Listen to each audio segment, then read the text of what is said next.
المواجهة بين المغرب والجزائر تنتقل إلى ساحة أخرى. العالم السبراني تسبب اختراق للأنظمة المعلوماتية لمؤسسات حكومية مغربية بتسريب بيانات شخصية لنحو مليوني شخص كما تقول المعلومات، وهو الاختراق الذي أعلنت مجموعة من الهاكرز الجزائريين على تليجرام مسؤوليتها عنه.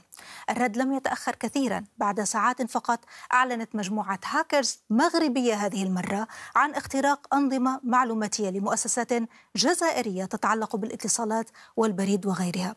هل نحن بصدد حرب سبرانية جديدة بين البلدين؟ من المستفيد منها؟ لمناقشة هذا الموضوع أرحب بضيفي من الجزائر. معي الدكتور زهير بوعمامة أستاذ العلوم السياسية والعلاقات الدولية. من الرباط أرحب بضيفي بالدكتور عبد الحق الصنايبي الخبير في الدراسات الجيوستراتيجية والأمنية. يا هلا بكما معي في هذا الجزء من النقاش. يعني مزاعم كثيرة، مزاعم من هنا مزاعم من هناك. صراحة هدفي من هذا النقاش هو إلقاء الضوء على الأمن السبراني وأهميته، وأيضا من المستفيد من عمليات الهاكرز في كلا البلدين تحديدا. دكتور الصنايبي، دعني أبدأ معك. المؤسسات المغربية المعنية بهذا الاختراق هي حسب المعلومات تجري تحقيقا إداريا، فضلا بالطبع عن إخبار السلطات القضائية المختصة في هذا الأمر. هل بالإمكان، ذكرنا بالتقرير هي حرب سبرانية، أولا هل تتفق مع هذا المصطلح؟ هل هي حرب سبرانية بين البلدين أو هي عبارة عن هاكرز لأعمال فردية بين مواطني البلدين؟ لأن هناك فرق كبير. شكرا أستاذة ديما، ومن خلالك وجه التحية إلى مشاهدين قناة دوتشفيلي. أعتقد بأن التوصيف غير دقيق، على اعتبار إذا ما لجأنا إلى التعريف الاستراتيجي للحرب، فنحن نعلم بأن الحرب هي أحد التمظهرات ديال القرارات السياسية، وإحدى أدوات التنزيل ديال القرار السياسي، أو إحدى أدوات الوصول إلى الهدف السياسي الأسمى، بتعبير على الأقل المنظر البروسي كلاوزفيت. وبالتالي لا يمكن تقييمها أو توصيفها أو تكييفها على أساس أنها حرب سيبرانية، ولكن يمكن القول على أنها هجمات سيبرانية، وهي هجمات تقع في شتى أنحاء العالم، ولا يمكن الزعم بأنها انتصار سياسي أو أنه انتصار استراتيجي. وللأسف الشديد ما يقع هو أن للأسف الشديد أن مجموعة من الإعلاميين أو المواقع الإعلامية المحسوبة على النظام العسكري الجزائري حينما ترى تناولها مع هذه الهجمات السيبرانية وكأنه تم اختراق منظومة إنيغما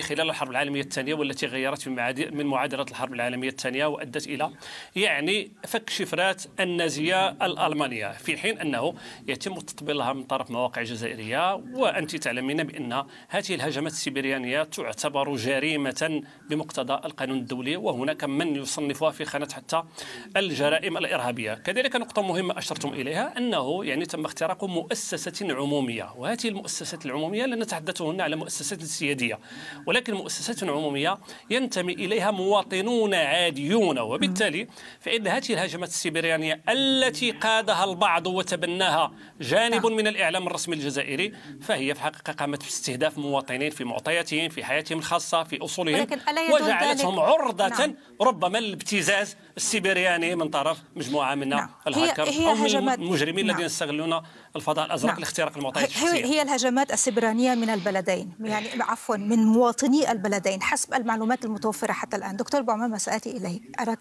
تريد أن تعلق، سآتي إليك، ولكن فقط مجرد تعقيب على الدكتور الصنايبي. هي هجمات من الطرفين، وفي النهاية تم استهداف مؤسسات في البلدين، مواطني البلدين أيضا.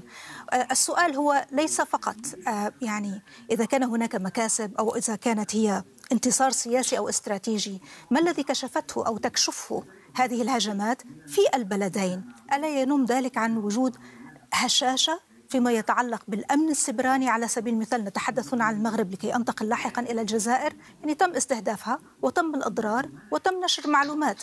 ألا يضع ذلك علامة تساؤل أيضا حول كيفية حماية بيانات المواطنين في هذه الدولة أو تلك؟ ولو باختصار.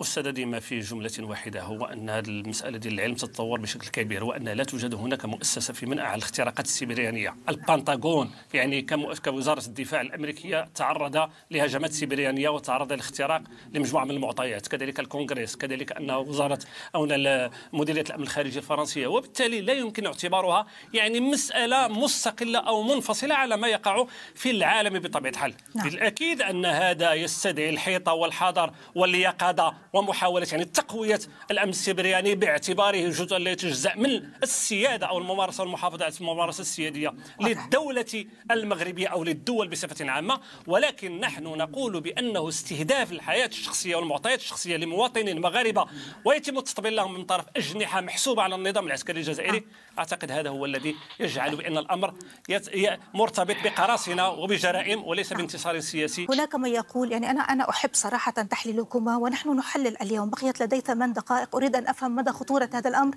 إن كان هناك طرف ثالث دخل على الخط وأيضا يعني يستغل هذا الأمر. لا ننسى أن موضوع الصحراء في الخلفية، ولا ننسى بأن هناك تحديات جيوسياسية وعسكرية وأمنية هائلة للبلدين. لا أريد أن أدخل في الاتهام والاتهام المتبادل، أريد أن أفهم منكما وبرقي كما أنتما وللمشاهد ماذا يعني ذلك إذا كثرت هذه الهجمات أو قل أنها حرب سيبرانية للبلدين. هنا أتوجه إلى ضيفي ورجاء الحار دكتور الصنايبي، يعني ندخل مباشرة بمدى خطورة هذا الأمر على المدى البعيد، وأيضا التحديات الأمنية السيبرانية فيما يتعلق بهذه المنطقة تحديدا وللمغرب، لكي أخذ برأي ضيفي أيضا الدكتور بوعمامة ونتجنب الاتهامات المتبادلة، لأنه حتى الآن رسميا الدولتان لم تعلنا أي شيء.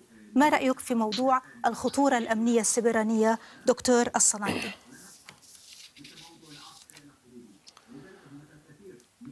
أنا قلت أستاذة دينا بأن الموضوع يرتبط حتى إكراه سيادي لجميع الدول من الحفاظ على سيادتها وبالتالي الأمن السيبراني. وأنا بالمناسبة أنا لم أتهم أي جهة رسمية داخل الجزائر، وقلت وإنما تبناها إعلام يمثل الطرح الرسمي للنظام الجزائري بطبيعة الحال. وأشكر ضيفكم الكريم من الجزائر الذي أكد بأنها حرب سيبرانية وبأنها إحدى جبهات الحروب. وحينما نتحدث عن الجبهة فنحن نتحدث على خطاب استراتيجي وخطاب عملياتي، على اعتبار أنها إحدى جبهات المواجهة بين الدولة الجزائرية وبين الدولة المغربية، وبالتالي هو ورط نظامه الجزائري في أنه هو من كان وراء هذه هو قال بأنها حرب.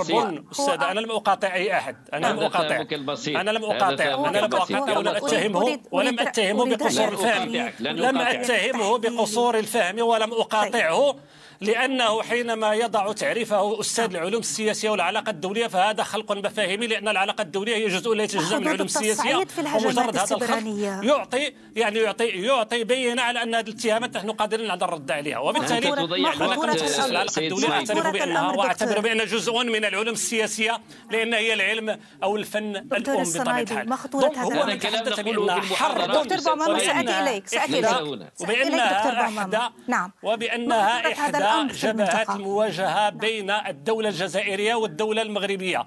أنا أعتبر بأنه بالنسبة لنا كما قال وزير الخارجية المغربي في إحدى لقاءاته على إحدى القنوات الدولية، قال بأن les choses lorsqu'il devient excessif il devient insignifiant. الأمور إذا زادت عن حدها وإذا كثرت فتعتبر غير ذي جدوى. ولذلك فإن السلطات المغربية لا ترد رسميا على جميع الاستفزازات للجزائر. ونحن هنا منذ 2019 منذ مجيء هذا النظام الثنائي ديال السعيد شنقريحة وعبد المجيد تبون وإلى المغرب، ليس هناك طرف ثالث، هناك الجزائر التي لا تتصرف بمنطق الدولة، لا تتصرف بمنطق الدولة في القرن 21، لا زالت تتباهى وتتفاخر بأنها مارست القرصنة وهي استمرار. أنا أقول دائما وهذا رأي يلزمني ولا يلزم أحد بشيء، هذا النظام هو امتداد للنظام القراصنة الذي عشش في الجزائر لأزيد من 315 سنة، وبالتالي هو استمرار النظام الداعي ونظام الانكشارية ورياض البحر وليس دولة المنسى.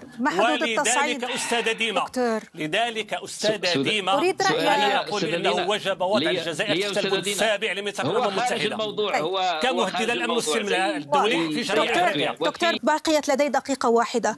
دكتور الصنايبي، هناك خطر أمني يحدق بالمنطقة كلها.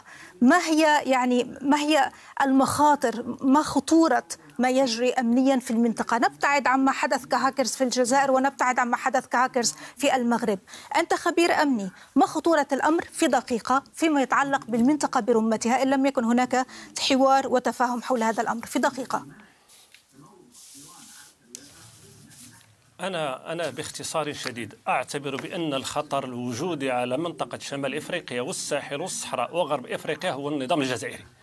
يعني إذا تحدثت عن المشاكل مع فرنسا تجد بأن الجزائر، إذا تحدثت عن المشاكل مع مالي تجد بأن الجزائر، إذا تحدثت عن المشاكل مع تجد بأن الجزائر، إذا تحدثت عن المشاكل مع بوركينا فاسو تجد بأن الجزائر، إذا تحدثت عن المشاكل مع خليفة حفتر تجد بأن هناك الجزائر، إذا تحدثت عن المغرب تجد بأن هناك الجزائر.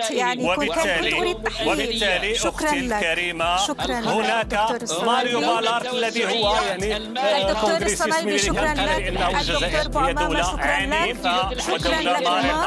نتابع الموضوع ونرى ردود الأفعال. شكرا لكما على وجودكما، وكل التحية والمحبة للشعب المغربي وللشعب الجزائري، على أمل أن يكون هناك في المستقبل حوار بين الدولتين. شكرا لكما مشاهدينا الكرام، شكرا للمتابعة. معكم ديما ترحيني، تحياتي.